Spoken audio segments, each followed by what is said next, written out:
News కి స్వాగతం. Bulletin ముందుగా హెడ్లైన్స్ చూద్దాం. శ్రీకాళహస్తీశ్వర కాలభైరవ స్వామికి అభిషేక పూజలు, అధిక సంఖ్యలో పాల్గొన్న భక్తులు.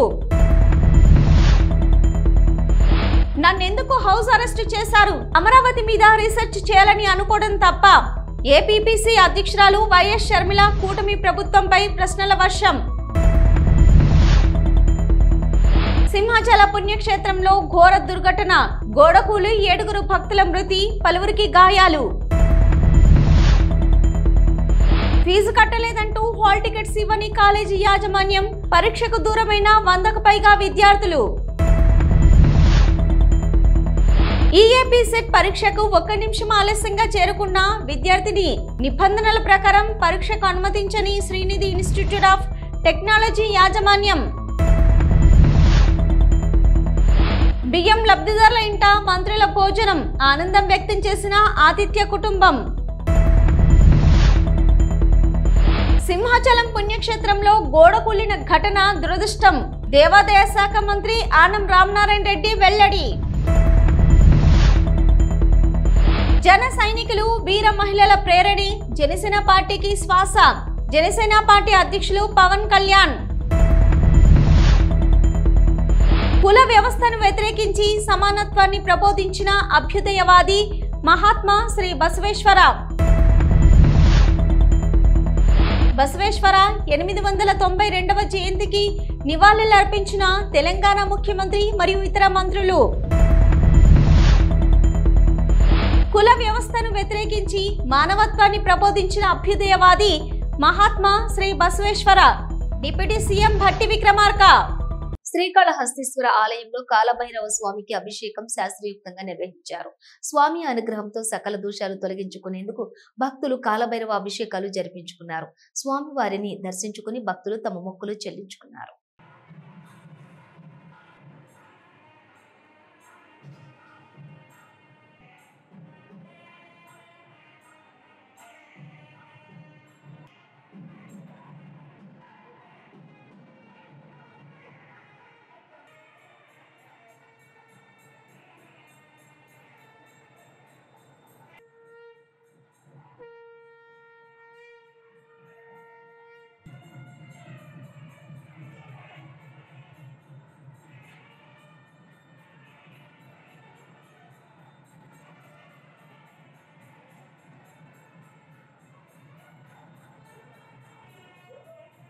నన్నెందుకు హౌస్ అరెస్ట్ చేశారో సమాధానం చెప్పాలని డిమాండ్ చేశారు వైఎస్ షర్మిల.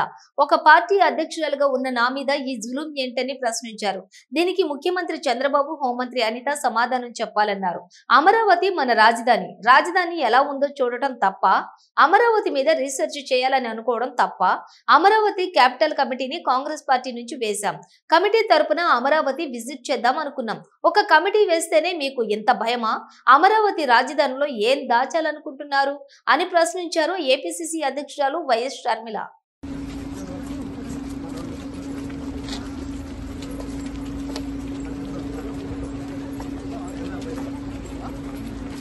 సింహాచలం ప్రమాద ఘటనా స్థలి దగ్గర ఎన్డీఆర్ఎఫ్, ఎస్డీఆర్ఎఫ్, ఫైర్, పోలీస్ బృందాలు సహాయక చర్యలు చేపట్టాయి. సహాయక చర్యలు దగ్గరుండి పర్యవేక్షిస్తున్నారు హోంమంత్రి వంగలపూడి అనిత, కలెక్టర్ సిపి సెంగబ్రత బాగ్జీ.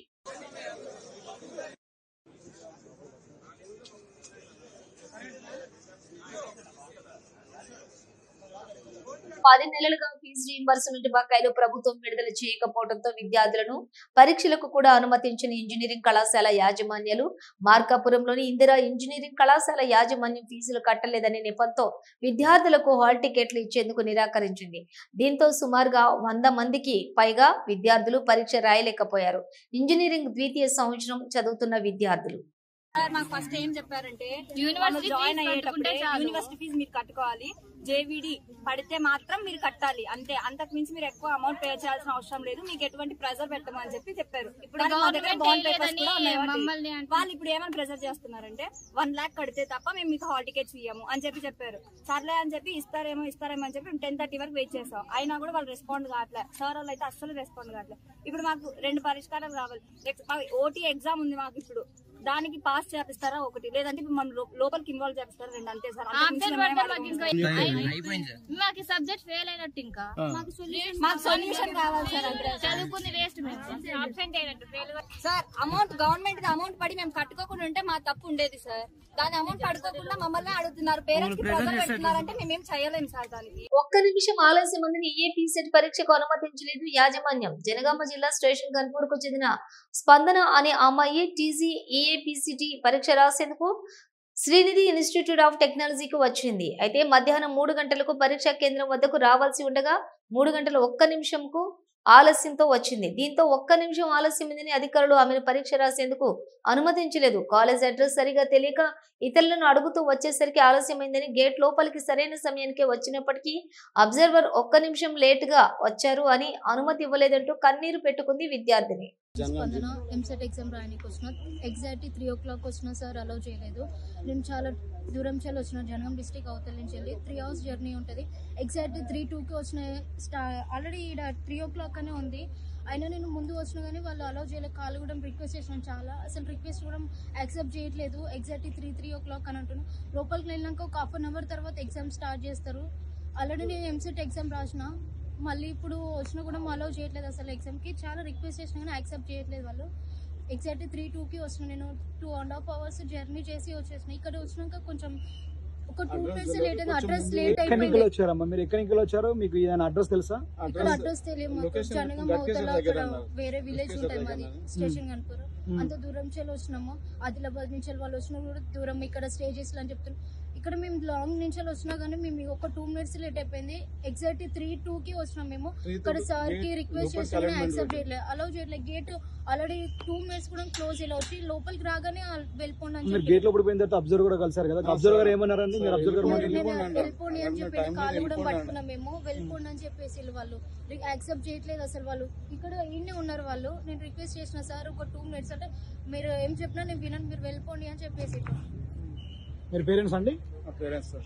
చెప్పండి ఏం జరిగింది అసలు? మీ పాపకు వచ్చేసినాం సార్, మేము లాంగ్ నుండి వచ్చేసినాం. వచ్చినాక 3 o'clock ఇక్కడికి వచ్చేసినాం. 2 నిమిషాలు లోపలికి పోయినాం సార్. పోయినాక సార్ను రిక్వెస్ట్ చేసి బదులైనా కూడా తీసుకుంటే టైం అయిపోయిందని వెళ్ళిపో అని నెట్టేస్తాం సార్. వరంగల్ జిల్లా GWMC పరిధిలోని BR నగర్ నందు సన్నబియ్యం లబ్ధిదారుల గృహంలో కుటుంబ సభ్యులతో కలిసి భోజనం చేశారు రాష్ట్ర రెవెన్యూ, హౌసింగ్, సమాచార, పౌర సంబంధాల శాఖ మంత్రి, ఉమ్మడి వరంగల్ జిల్లా ఇన్ఛార్జి మంత్రి పొంగిలేటి శ్రీనివాస్ రెడ్డి, రాష్ట్ర అటవీ, దేవాదాయ, పర్యావరణ శాఖ మంత్రి వర్యులు కొండ సురేఖ.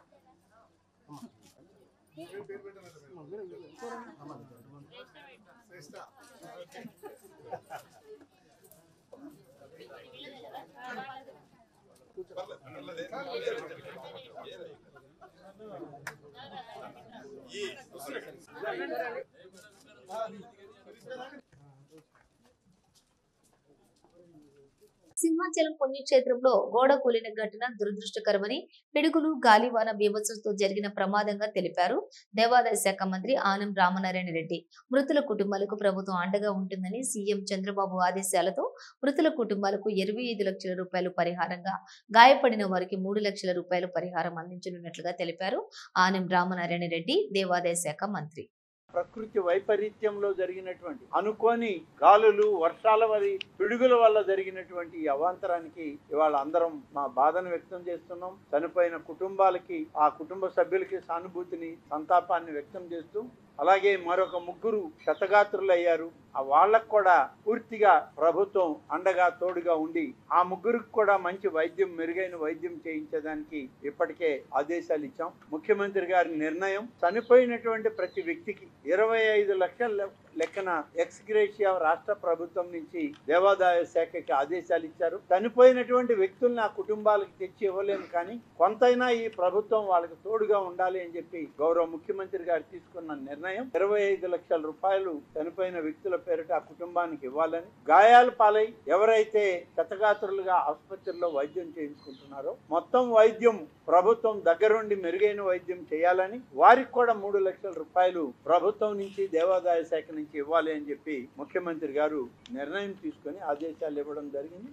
సింహాచల పుణ్యక్షేత్రంలోని ఎప్పుడు ఇలాంటి దుర్ఘటన చోటు చేసుకోలేదని, ఈ రోజు ఘటన జరగడం చాలా దారుణమని, ఒక పచ్చి గోడకు ఐరన్ సపోర్ట్ వేసి నిర్లక్ష్యంగా ప్రవర్తించడంతో 7 ప్రాణాలను ఈ ప్రభుత్వం పొట్టన పెట్టుకుందని ఆగ్రహం వ్యక్తం చేశారు. మాజీ మంత్రి గుడివాడ అమర్నాథ్ నాణ్యత లేకపోవటం, భక్తులకు సరైన ఏర్పాట్లు చేయకుండా భక్తుల కుటుంబాలను విషాదంలోకి నెట్టేశారని విమర్శించారు. మాజీ మంత్రి గుడివాడ అమర్నాథ్ ఉత్తరాంధ్ర ప్రాంతానికి ఇలవేల్పైనటువంటి శ్రీ వరాహ లక్ష్మీ నరసింహస్వామి వారి చందనోత్సవం అత్యంత పవిత్రమైనటువంటి దినోత్సవం. తిరుపతిలో వైకుంఠ ఏకాదశికి ఎంత విశిష్టత ఉంటుందో సింహాచలం శ్రీ వరాహ లక్ష్మీ నరసింహస్వామి వారి చందనోత్సవానికి అంతే విశిష్టత ఉంటుంది. దాదాపు 2 నుంచి 3 లక్షల మంది భక్తులు కేవలం ఆంధ్రప్రదేశ్ రాష్ట్రం నుంచే కాకుండా ఇతర రాష్ట్రాల నుంచి, అటు ఒరిస్సా కానీ లేకపోతే తెలంగాణ ఇతర ప్రాంతాల నుంచి కూడా పెద్ద ఎత్తున భక్తులు నిజరూప దర్శనానికి వచ్చేటువంటి పరిస్థితులు ఉండేటువంటి పవిత్రమైనటువంటి రోజు ఒకే ఒక రోజు. దీనికి సంబంధించి ఈరోజు జరిగినటువంటి ఘటన 7 భక్తుల్ని పొట్టన పెట్టుకున్నటువంటి విషయాన్ని దేశం అంతా కూడా చూసింది. కేవలం ప్రభుత్వం తాలూకా నిర్లక్ష్యం, ప్రభుత్వం తాలూకా చేతకానితనం, ఇంతమంది భక్తులు వస్తారని చెప్పి తెలిసి చేయాల్సినటువంటి ఏర్పాట్లు కూడా, అంటే చందనోత్సవం అనేటువంటిది ప్రతి సంవత్సరం ఏ రోజు వస్తుంది అనేటువంటిది డిపార్ట్మెంట్ తెలుస్తుంది. ఏ రోజుకి ఏర్పాట్లు అనేటువంటి పూర్తి చేయాలనేటువంటిది అది ప్రభుత్వం తాలూకా బాధ్యత. కేవలం 3 రోజుల 4 రోజుల క్రితం గోడ కట్టి దానికి కనీసం క్యూరింగ్ చేయకుండా, గోడ కట్టాల్సినటువంటి రూల్స్ అండ్ రెగ్యులేషన్స్ ఏవైతే ఉన్నాయో లేదా దానికి సంబంధించిన టెక్నికల్ ప్రొసీజర్స్ ఏవైతే ఉన్నాయో ఏవి ఫాలో అవ్వకుండా కేవలం గోడ కట్టేయాలనేటువంటి ఉద్దేశంతో గోడ కట్టేసి క్యూరింగ్ కూడా చేయకుండా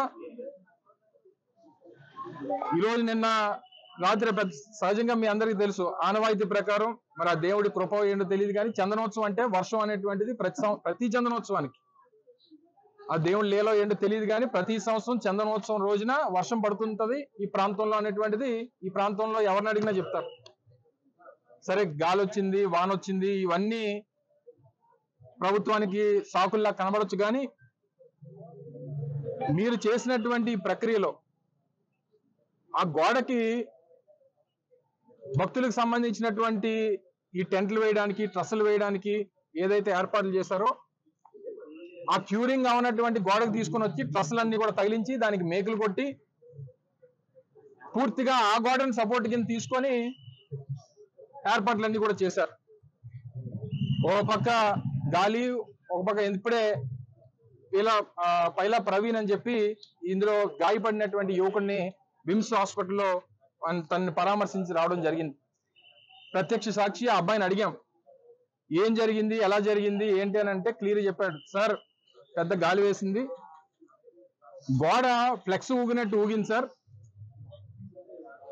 అది ఆ చీకట్లో మాకు లైటింగ్ కూడా లేదు, ఆ టైంలో అది గోడో లేకపోతే ఫ్లెక్సో ఏంటో తెలియలేదు, కళ్ళు మూసి చేసి లోపు మొత్తం గోడంతా కూలిపోయింది, కిందన ఉండిపోయారు. నాకేమో ఆ కుర్రాడికేమో ఆ ఐరన్ ట్రస్ ఏదైతే ఉంటుందో అది వచ్చి కాలు మీద పడిపోయి ఆ యాంకిల్ బోన్ అనేటువంటిది ఫ్రాక్చర్ అయ్యింది.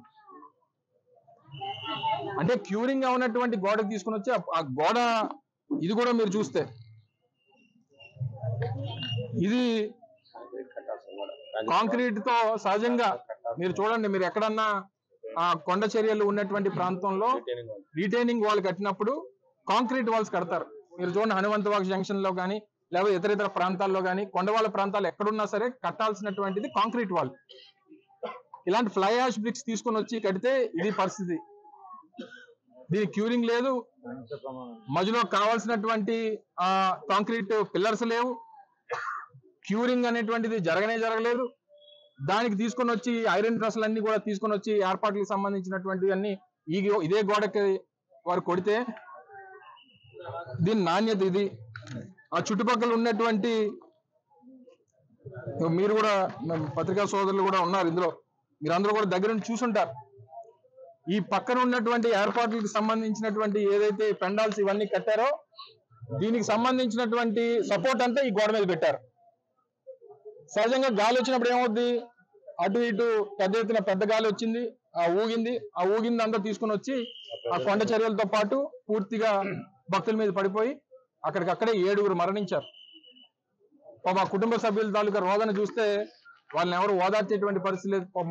30 ఏళ్ల కుర్రవాడు, 27 ఏళ్ళ ఆయన భార్య, ఆ భార్య తల్లి, వాళ్ళ మేనత్త, 2 యువకులు, అంబాజీపేటకి సంబంధించినటువంటి 2 యువకులు, ఒక స్టీల్ ప్లాంట్ లో పనిచేస్తున్నటువంటి ఒక ఎంప్లాయ్. వారు కేవలం భక్తులుగా దేవుడి దర్శనానికి వచ్చి ఆ నిజరూప దర్శనం చేసుకుందామని చెప్పి రాత్రి 2 గంటలకి క్యూ లైన్ లో 300 రూపాయల లైన్ లో నిలబడి బాధ్యత లేకుండా ఈ రకమైనటువంటి పనులు ఇటువంటి నిర్మాణాలు చేసినప్పుడు ఆ పక్క నుంచి లైన్ అయితే తీసుకుని వెళ్ళడానికి వీల్లేదు. సపోర్టింగ్ లేదు, క్యూరింగ్ అవ్వలేదు, నాణ్యత లేనటువంటి గోడలు కట్టి ఆ గోడ పక్కనే మీరు తీసుకొని వచ్చి క్యూ లైన్ లో పెడితే గోడ కూలిపోయి 7 చనిపోతే ఎవరు తీసుకొచ్చిస్తారు ఆ కుటుంబానికి? ఆ కుటుంబ సభ్యుల్ని తీసుకొచ్చేటువంటి అవకాశం ఎవరికన్నా ఉందా?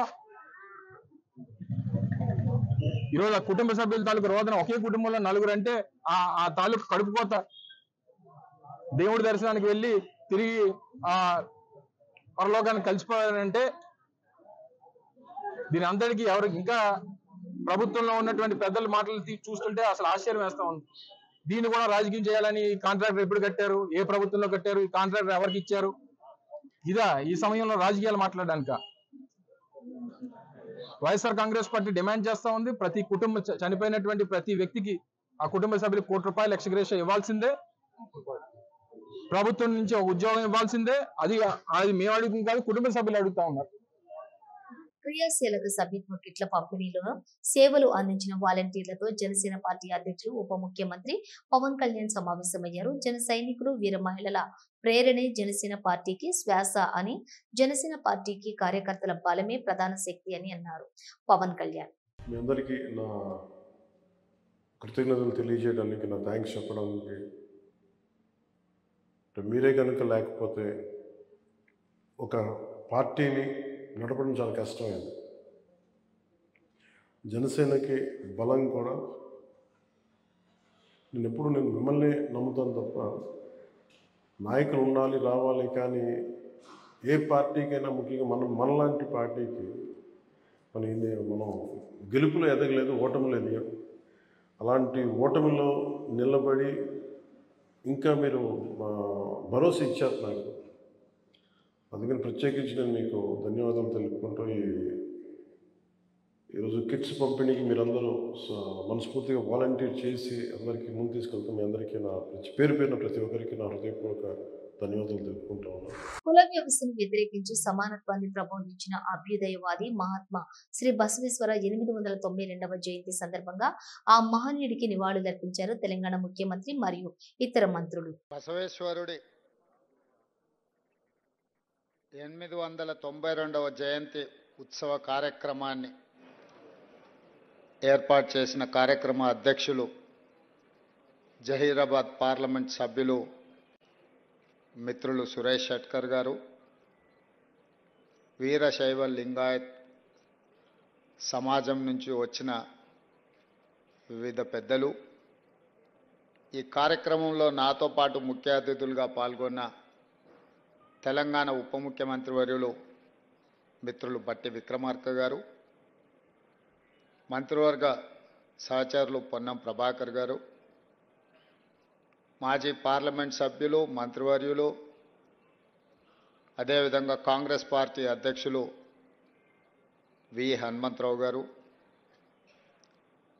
మాజీ మంత్రివర్యులు షబ్బీర్ అలీ గారు,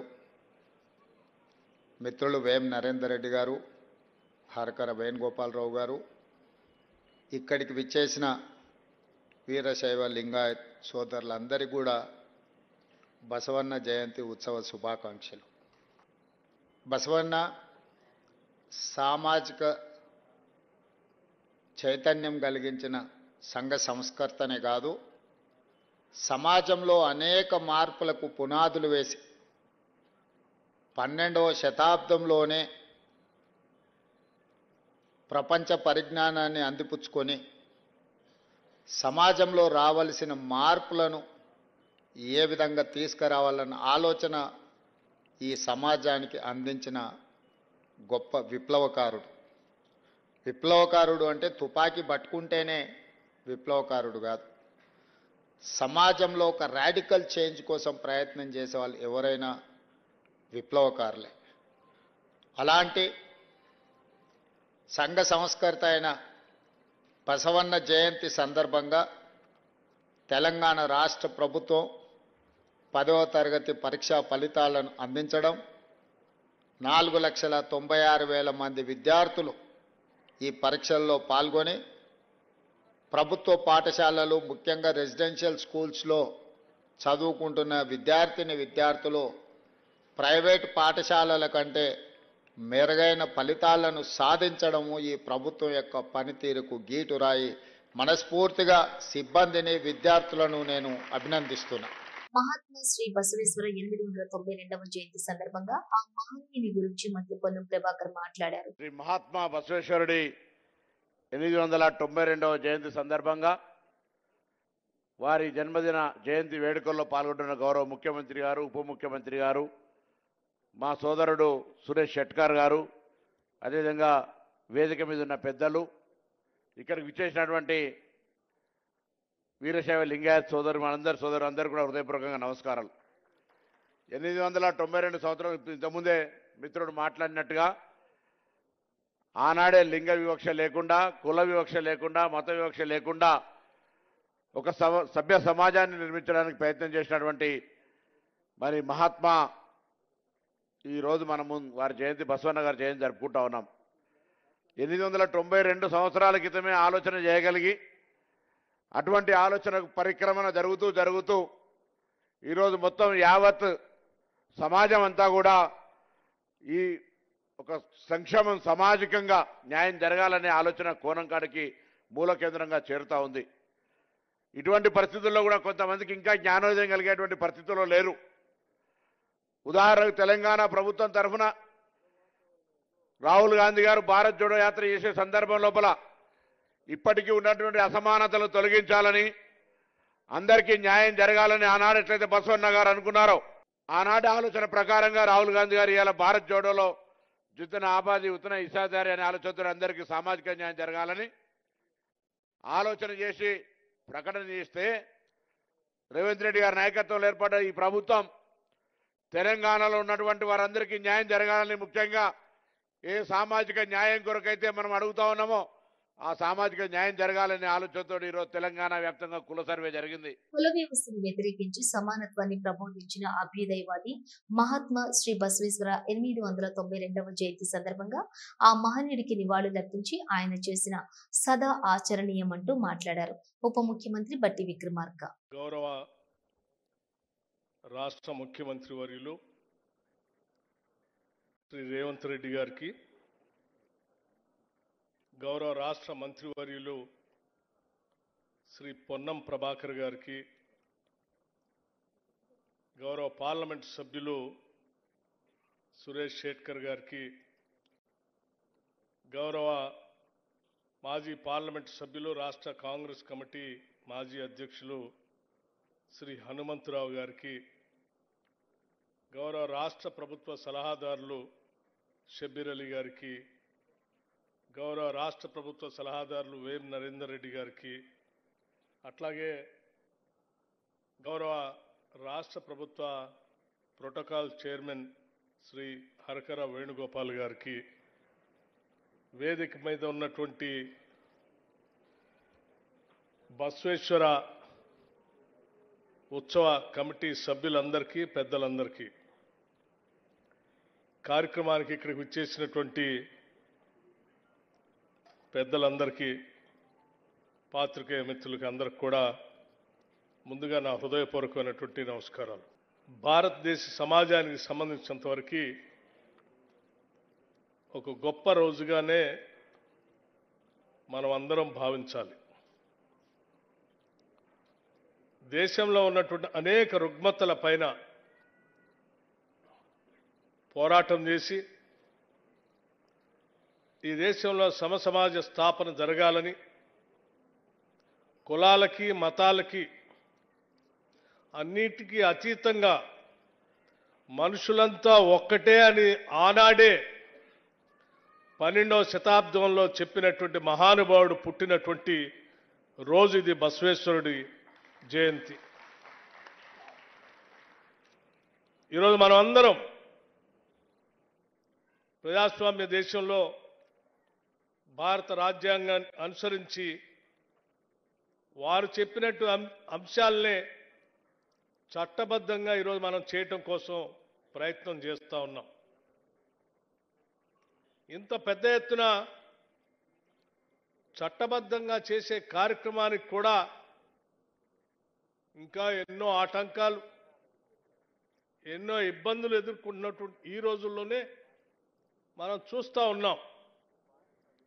అటువంటిది 12వ శతాబ్దంలోనే మరి ఆ రోజుల్లో రాజరిక వ్యవస్థలో అన్ని కట్టుబాట్ల మధ్యన పుట్టినటువంటి బసవేశ్వరుడు ఆ సమాజానికి వ్యతిరేకంగా నిలబడి ఇది కాదు జీవన విధానం అని చెప్పి ఆయన ఒక కొత్త సిద్ధాంతాన్ని భారతదేశానికి అందించి ఒక గొప్ప కార్యక్రమాన్ని, నినాదాన్ని ఈ దేశానికి అందించాడు. ఈరోజు బసవేశ్వరుడిని మనం ఏదో మతతత్వవేత్తగా చూడటం కోసం కొద్దిమంది ప్రయత్నం చేస్తూ ఉన్నారు. ఇది కరెక్ట్ కాదు. ఆయన మతతత్వవేత్త కంటే కూడా ఒక పెద్ద సోషల్ రిఫార్మిస్ట్, ఒక సామాజిక పరివర్తన కోసం తన జీవితం మొత్తాన్ని అర్పితం చేసినటువంటి నాయకుడు. ఎంత గొప్ప కార్యక్రమాలు చేయటం అంటే వారు చెప్పినటువంటి 3 నినాదాలు కూడా కేవలం సమసమాజ స్థాపన ఒక్కటే కాదు, సమాజంలో పుట్టిన ప్రతి ఒక్కళ్ళు కూడా పనిచేయాలని కూడా చాలా స్పష్టంగా చెప్పారు. ఇవి బులెటిన్ విశేషాలు. మరో బులెటిన్ తో మళ్ళీ కలుద్దాం. అంతవరకు చూసి న్యూస్.